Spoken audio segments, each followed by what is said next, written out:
고린도전서 6장 12절로 20절까지 말씀입니다. 모든 것이 내게 가하나 다 유익한 것이 아니요 모든 것이 내게 가하나 내가 무엇에든지 얽매이지 아니하리라. 음식은 배를 위하여 있고 배는 음식을 위하여 있으나 하나님은 이것저것을 다 패하시리라. 몸은 음란을 위하여 있지 않고 오직 주를 위하여 있으며 주는 몸을 위하여 계시느니라. 하나님이 주를 다시 살리셨고 또한 그의 권능으로 우리를 다시 살리시리라. 너희 몸이 그리스도의 지체인 줄을 알지 못하느냐? 내가 그리스도의 지체를 가지고 창녀의 지체를 만들겠느냐? 결코 그럴 수 없느니라. 창녀와 합하는 자는 그와 한 몸인 줄을 알지 못하느냐? 일러스되 둘이 한 육체가 된다 하셨나니 주와 합하는 자는 한 영이니라. 음행을 피하라. 사람이 범하는 죄마다 몸 밖에 있거니와 음행하는 자는 자기 몸의 죄를 범하느니라. 너희 몸은 너희가 하나님께로부터 받은 바 너희 가운데 계신 성령의 전인 줄을 알지 못하느냐? 너희는 너희 자신의 것이 아니라 값으로 산 것이 되었으니 그런즉 너희 몸으로 하나님께 영광을 돌리라. 몸으로 하나님께 영광을 돌리는 자라는 제목으로 말씀을 나누겠습니다. 성도는요, 몸으로 하나님께 영광을 돌리는 자입니다. 보통 영적인 이야기를 하다가 몸을 놓치는 경우가 참 많이 있습니다. 눈으로 보이는 너무나도 구체적인 그 몸에서도 우리는 하나님께 영광을 돌리는 자로 살아야 합니다. 몸으로 영광 돌리기 위하여 우리가 바울을 통하여 깨달아야 할 것이 있습니다. 먼저 12절을 보시면 모든 것이 내게 가하나 다 유익한 것이 아니요 모든 것이 내게 가하나 내가 무엇에든지 얽매이지 아니하리라 라고 선언하고 있습니다. 13절 끝을 보시면 여러 가지 지체가 하는 기능이 있는데 우리의 몸은 오직 주를 위하여 있다라고 얘기하고 있습니다. 우리가 몸으로 영광 돌리기 위하여서는 무엇이 유익하고 무엇이 하나님께 영광이 되는지를 알아야 합니다. 사실 우리의 몸은요, 가는 대로 가게 되어 있습니다. 어제 저녁에 기도의 마음이 좀 임해서요. 왜 여러분 그럴 때 있지 않습니까? 나도 모르게 기도에 끌려서 더 이상 기도를 멈출 수 없을 때, 국가와 민족을 위해 기도하는데 얼마나 그렇게 눈물이 나는지요. 세상을 바라볼 때 얼마나 다급한지요. 오늘 본문과도 연결되는 내용인데 여러분, 세상은 점점점 자신의 몸을 자신의 뜻대로 쓰는 시대가 되었습니다. 근데 더 안타까운 것은 그것이 자기의 뜻이 아니라 악한 영들의 유혹에 넘어가고 있는 것이라는 것입니다. 필리핀에 유명한 전설적인 권투 선수가 있습니다. 파기아로. 그 사람은 정말 전 세계 사람들에게 사랑받는 권투 선수입니다. 말로 표현할 수 없는 빈민가에서 태어나서 권투 선수가 되었는데 국회 하원의원에 당선되고 전 세계에서 그 사람을 존경할 만큼의 진짜 전설적인 복서입니다. 그런데 그 사람이요, 동성애는 짐승보다 못한 짓이다 라고 선언을 해버렸어요. 그것도 공개적으로. 이제 한 경기만 치르면 은퇴합니다. 근데 이걸 공개적으로 페이스북에 올리고 얘기하는 바람에 전 세계 이슈가 되었어요. 제가 가슴 아픈 것은 그러면서 논란이 되어서 일어나는 현상이라는 것입니다. 전설적인 선수여서 그 사람을 지원했던 나이키라는 회사가요, 후원을 끊겠다고 선언했어요. 이유가 무엇입니까? 동성애를 비난했다는 이유만으로. 그리고 이렇게 돼 있더라고요. 나이키, 아디다스, 수많은 다국적 기업들이 우리가 이름만 알아도 금세 그것이 어떤 브랜드인지 아는 회사들이 동성애자들을 비롯해서 레즈비언과 그 모든 해서는 안 되는 범죄에 대해서도 그게 인권이라고 오래도록 지원해왔다라는 거예요. 그리고는 그 말 한마디를 했다고 어제까지 전폭적으로 지원하던 걸 그냥 끊겠다라고 선언했다는 것입니다. 우리가 생각하는 것보다 사회 깊숙이요, 우리의 몸으로 죄 짓는 것마저도 상식화되어 있다는 사실에 우리는 깨어나야 합니다. 스포츠 선수들이 점점 하나씩 커밍아웃을 하고 있대요. 나는 동성애자요. 나도 동성애자요. 미국의 농구 선수 한 사람이 이번 논란과 연결되어서 또 동성애자라고 착 발표를 했는데요. 어떤 일이 또 이어졌는 줄 아세요? 오바마가 직접 전화를 해서 정말 용기 있는 행동이라고. 여러분, 대통령이 그걸 전화할 거예요? 그것 하나만 봐도 이 세상을 주도하고 있는 권력자들이 얼마나 엉뚱하게 살아가고 있는 시대인지 우리는 깨달아야 합니다. 그냥 거리감이 멀고 피부로 와닿지 않는다라고 생각할 것이 아니라 전 세계의 흐름을 주도하고 있는 사람들의 정신이 이토록 성령과는 거리가 멀다라고 하는 것은 우리에게 얼마나 큰 걱정거리인지 모릅니다. 여러분 보십시오. 아주 상식적인 이야기 아닙니까? 우리의 몸으로 죄를 짓지 말자라고 하는 순간 전 세계 사람들에게 표적이 되는 시대가 되었습니다. 오늘 이 시대에 우리의 몸으로 무엇이든지 할 수 있지만 우리는 오직 주의 영광을 위하여 몸을 써야 될 줄로 믿습니다. 이것은 필수입니다. 성경을 보면 볼수록 계속하여 드는 생각이 뭐냐면 우리가 의지와 노력으로 하는 줄 알았어요. 근데 여러분, 믿음의 열매가 무엇입니까? 성령의 능력으로 그렇게 되더라는 것입니다. 14절을 보십시오. 하나님이 주를 다시 살리셨고 또한 그의 권능으로 우리를 다시 살리시리라. 할렐루야.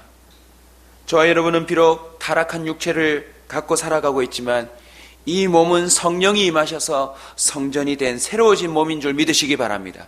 그리고 장차 우리의 몸은 한번 죽는 형벌을 받지만 부활의 몸으로 다시 살아날 것입니다. 경계선에 있다라고도 말할 수 있지만 이미 하나님 나라 관점에서 보면 저와 여러분의 몸은 살아나고 있습니다. 아멘. 타락의 육체의 정욕을 향하여 우리의 몸이 때로는 유혹도 받고 끌리기도 하지만 성령께서 우리의 몸을 붙드시더라는 것입니다. 몸으로 영광 돌리는 자들은 모든 것이 가하나 모든 것이 가하지 않음을, 유익하지 않음을 깨달아야 합니다. 그리고 15절의 말씀처럼 선언해야 합니다. 한번 따라서 합시다. 나는 그리스도의 지체다. 오늘 이 한날도요, 우리의 몸이 누구의 지체가 될 것인지를 결정해야 합니다. 장녀의 지체이냐, 그리스도의 지체냐. 간단합니다. 우리 속에 거하시는 성령의 감화 감동을 받아서 순종하면 그리스도의 지체가 될 것입니다. 그러나 정욕을 쫓아 행하면 우리는 장녀의 지체가 될 것입니다. 장녀는 꼭 몸을 파는 것만을 말하는 것이 아닙니다. 아바타라는 영화를 혹시 기억하십니까? 못 보신 분도 굳이 보시지 않으셔도 됩니다. 아바타라는 영화에 두 가지 이미지가 나옵니다. 하나는요, 어느 기계에 주인공이 들어가서 뚜껑을 닫고 뭔가 전자장치에 프로그램을 실행하면 이쪽 만화 세계의 어떤 인물과 연결이 됩니다. 그래서 마치 이 사람과 이 만화 캐릭터가 하나가 되는 그런 장면이 나와요. 실제 주인공은 이 사람인데 이 사람과 똑같이 한 몸이 되어서 이 만화 같은 세계에 움직여지는 사람을 아바타라고 표현합니다. 근데 또 이 아바타의 세계에 또 희한한 장면, 이미지가 나오는데 뭐냐면요, 하나같이 아바타들이 긴 머리카락을 옛날에 우리 동자들처럼 갖고 있어요. 그리고는 짐승이든지 무엇이든지 그 머리를 그 짐승의 어느 부위에 꽂으면 그것이 또 하나가 되는 그런 모습을 이미지화 시켜 놓았어요. 저는 그걸 보면서 굉장히 소름이 돋았어요. 이걸 두 글자로 우리가 알고 있는 표현으로 바꾸면 뭔지 아세요, 여러분? 바로 접속이에요. 접속. 우리의 몸과 영혼이 접속을 하면 나도 모르게 그거와 하나가 되는 현상을 말하는 것입니다. 여러분이 손에 들고 있는 휴대폰도요, 어떤 제목, 어떤 기사를 하나 클릭하면 그게 뭐예요? 접속이에요. 그 순간 내 몸은 거기에 팔리게 되어 있어요. 내 영혼도 거기에 팔리게 되어 있어요. 그래서 오늘 본문으로 치면 접속하는 그 순간 내 몸은 그것의 지체가 되는 현상이 나타나도록 세상은 기술을 발전시키고 있어요. 이제 곧 여러분이 보게 되실 텐데요. 휴대폰이 계속 발전하고 있어요. 왜냐하면 안 팔리니까. 또 다음 휴대폰, 또 다음 휴대폰이 나오는데 이제 2016년도에 최고 이슈가 되는 휴대폰이 뭔지 아세요, 여러분? 시험 단계를 넘어서 여러분에게 구체적으로 보여줄 텐데 가상현실이라는 거예요. 스키를 탈 때 쓰는 고글 같은 모양으로 생겼는데 그걸 쓰기만 하면 없는 세상이 있는 세상처럼 만들어진대요.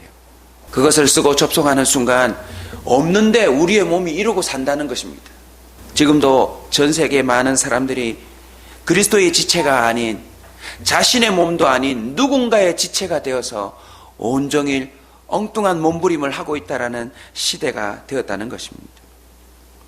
근데 16절에 보시면 여러분 창녀와 합하는 자는 이라고 하는 표현이 나옵니다. 이 합한다라고 하는 단어를 조금 기억해 두십시오. 원어를 가보면 어떤 뜻인 줄 아세요, 여러분? 악교풀 들어보셨어요? 악교풀. 합하다라고 하는 표현이 악교풀이라고 하는 단어에서 나온 표현이라는 것입니다. 뭔가의 지체가 되는 그 합함은요, 결국 본드로 딱 들러붙는 현상이래요, 여러분. 드라마를 보셔서 1편, 2편 끝내지 못하고 종편까지 가는 것은 알고 보면 합하는 증상이에요. 마치 붙여놓은 듯 나도 모르게 눈도 입술도 귀도 마음도 거기에 붙더라는 것이지요. 바울은 이것을 착심이란 단어로 또 표현하고 있어요. 사랑하는 성도 여러분, 우리가 몸으로 하나님께 영광 돌리려면 하나님과 본드처럼 붙어야 될 줄로 믿습니다. 이상하게 기도의 마음이 자꾸 가야 합니다. 이상하게 성경에 자꾸 눈이 가야 합니다. 이상하게 우리의 손과 발이 하나님이 원하시는 곳에 딱 붙어 있어야 합니다. 그런데 사탄은 오늘날 어떻게 하는 줄 아세요? 우리 몸부터 주님에게서 떨어지게 만듭니다. 몸부터. 17절을 보시면 주와 합하는 자는 한 영이다 라고 기록하고 있습니다. 명심해야 합니다. TV 한 프로 보는 게 아닙니다, 여러분. 우리의 몸과 영혼이 나도 모르게 끈끈하게 그쪽으로 붙게 되어 있고, 어느 순간에는 나도 모르게 영화의 대사가 툭 튀어나오고, 어느 순간에 나도 모르게 영화에서 봤던, TV에서 봤던, 내가 접속했던 그 이야기들이, 그 증상들이 툭툭 나오면서 그것의 지체가 되는 현상이 나타납니다. 저와 여러분은 철저히 하나님과 합하는 몸이 되어야 될 줄로 믿습니다. 아멘. 로마서 12장 1절은 이렇게 말합니다. 그러므로 형제들아, 내가 너희를 권하노니 너희 몸을 하나님이 기뻐하시는 뭐라고요? 거룩한 산제사로 드리라. 이것이 바로 영적 예배다라고 기록하고 있습니다. 여러분, 영성을 이렇게 표현할까요? 철저히 몸으로 드리는 예배가 영적인 예배인 것입니다. 18절 음행을 피하라 라고 되어 있는데, 이 피하라는 단어는요, 소극적인 피함이 아니라 적극적인 피함입니다. 그거 안 봐. 이 정도가 아니라 저와 여러분은 세상의 엉뚱한 것과 접속하여 우리의 몸이 거기에 탁 하고 들러붙어서 그것의 지체가 되지 않도록 적극적으로 피하는 삶을 살아야 된다는 것입니다.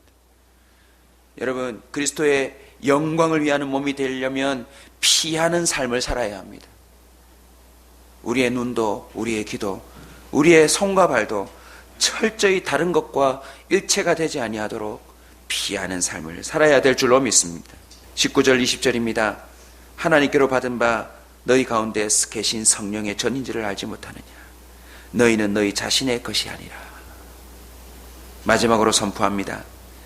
몸으로 하나님께 영광 돌리려면 마치 월급을 주고 한 달 동안 그 사람의 인생을 산 것처럼 십자가로 우리의 모든 인생을 주님이 값으로 샀다는 사실을 우리 성도들은 기억해야 합니다. 한번 따라서 합시다. 나는 팔렸다. 저와 여러분의 몸은 하나님이 값으로 사셨습니다. 그래서요, 철저히 저와 여러분의 몸은 하나님께 영광 돌리는 곳에 사용되어져야 합니다. 다시 한번 선포합니다. 우리의 몸은 하나님께 붙어야 합니다. 철저히 하나님께 접속되어야 합니다. 귀도, 눈도, 입술도, 손과 발도 하나님이 기뻐하시는 곳에 계속 내어드리지 못하면 나도 모르게 세상 것에 접속이 되고 세상 것에 지체가 되어서 심판의 대상이 된다는 사실들을 기억하시고 오늘 이 한날도 남은 삶도 철저히 몸으로 주님께 영광 돌리는 인생이 되시길 주의 이름으로 축원합니다.